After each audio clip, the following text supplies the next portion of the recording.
Hi guys, मेरा नाम है अभिषेक कुमार। तो कैसे हैं आप लोग? प्लीज़ कमेंट करके नीचे बताइए। आज हम लोग बात करने वाले हैं स्टोरेज क्लास के बारे में। तो most important topic of C language, because इसी स्टोरेज क्लास की हेल्प से जब भी हम अपने प्रोग्राम में कोई वेरिएबल और फंक्शन बनाते हैं तो उस वेरिएबल और फंक्शन की स्कोप या फिर लाइफ टाइम कहाँ तक प्रोग्राम में एग्जीक्यूट करता है, हम इसी स्टोरेज क्लास की हेल्प से पता करते हैं। उसके बाद बात करेंगे टाइप्स ऑफ स्टोरेज क्लासेस, यानी हम स्टोरेज क्लासेस का कितने टाइप से प्रोग्राम में वेरिएबल और फंक्शन के बारे में लिख सकते हैं। आइए चलिए शुरू करते हैं। What is storage class?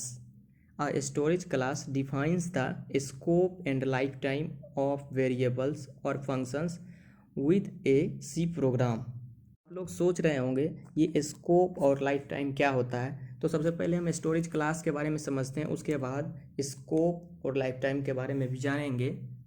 Storage class that means कोई भी वेरिएबल और फंक्शन स्कोप और लाइफ टाइम को डिक्लेयर करता है, उसी को हम स्टोरेज क्लास कहते हैं। अब हम जानते हैं scope.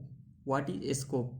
A scope is a region of the program. The scope of variable refers to the area of the program where the variables can be accessed after its declaration. That means अगर मतलब मान लीजिए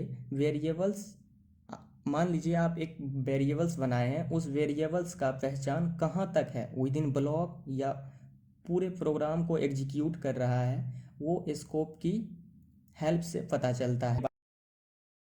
तो आइए अब हम scope के बाद लाइफ टाइम के बारे में जानते हैं। What is life time? The life time of a variables is the time during which the variable stay in memory and is there for accessible during program execution. The variables that are the local to a method are created the moment the method is activated and are destroyed when the activation of the method terminates. That means उसका variable पूरे programme में कहाँ तक active है, end of block तक है या पूरे प्रोग्राम को एग्जीक्यूट कर रहा है। तो जानते हैं, हम लोग जानेंगे वेरिएबल और फंक्शन को कितने तरह से डिफाइन कर सकते हैं। Types of storage classes. इस स्टोरेज क्लासेस ये डिफाइन करता है कि कोई भी वेरिएबल हम अपने प्रोग्राम में यूज करते हैं तो किस तरह से मेमोरी में स्टोर होता है और कहाँ स्टोर होता है, रैम में या रजिस्टर में, ये वेरिएबल के ऊपर डिपेंड करता है।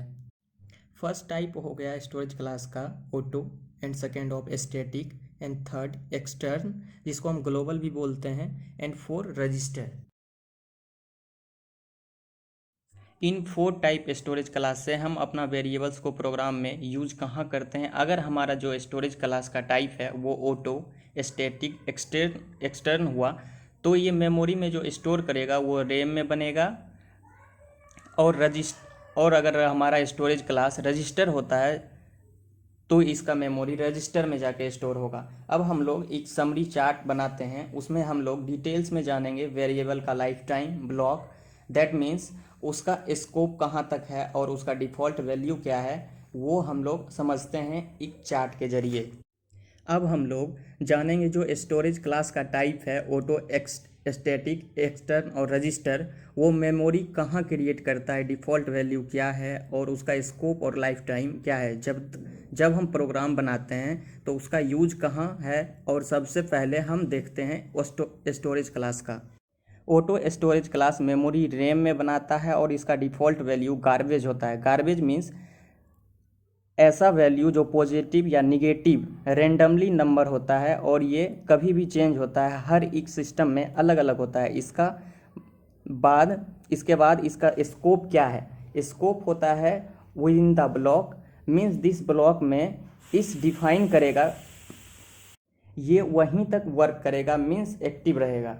और इसका life time still the block, और एक्टिव मीन्स जब तक ब्लॉक एक्टिव रहेगा तभी तक उसका लाइफ टाइम रहेगा।